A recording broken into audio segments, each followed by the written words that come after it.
Hi there, I'm Simon Pope and I'm due to be deaconed in July at Salisbury Cathedral. To let you know a little bit about my background, I was brought up in the Church of England but drifted away in my teens. I'm pleased to say I'm married well though, so when we moved here to Warminster, my wife and 2 children were coming along to Christchurch. At the time I had an incomplete feeling, an emptiness I tried to fill with marriage, a good job, a house, children, but after being blessed with all that, the feeling remained. Through some gentle coaxing, I got to the point where I felt I had to rule in or out faith. I remember thinking, I'll give this a go and I'll see. Either I'll be 100% in or 100% out. And now look at me. The journey to ordination has also been a long one, probably taking something like 7 years in total. It started with me trying to avoid questions from other church leaders who saw something I didn't want to see. And eventually, after leading youth work, men's work and small groups here, I started exploring more. I became a lay worship leader and attended a vocations day with the diocese. So the journey was slow and steady with many strong hints along the way. Like the vocations day, the person coming to talk about lay worship leading was ill. And so I stepped in to talk about that.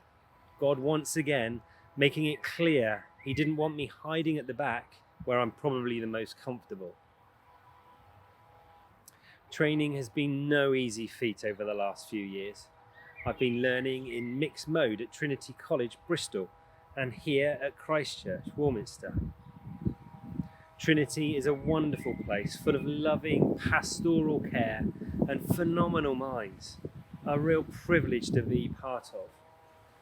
The challenges there though have been the essay deadlines.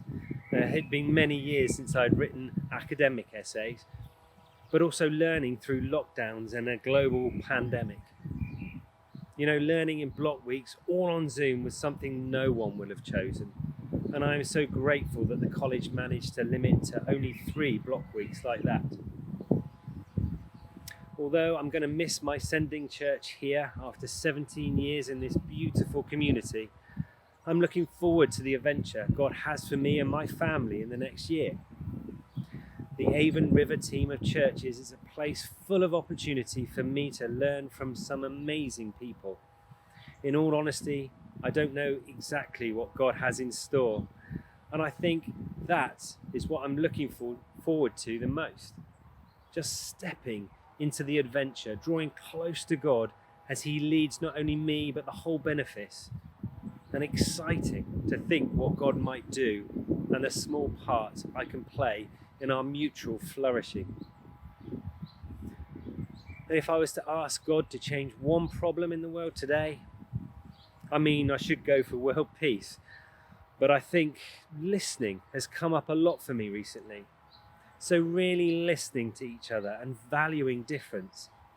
It doesn't sound much, but I think in this age of social media, it's all too easy for us to fire out our views without really listening and valuing other people. So my prayer is this: God, give us ears to hear.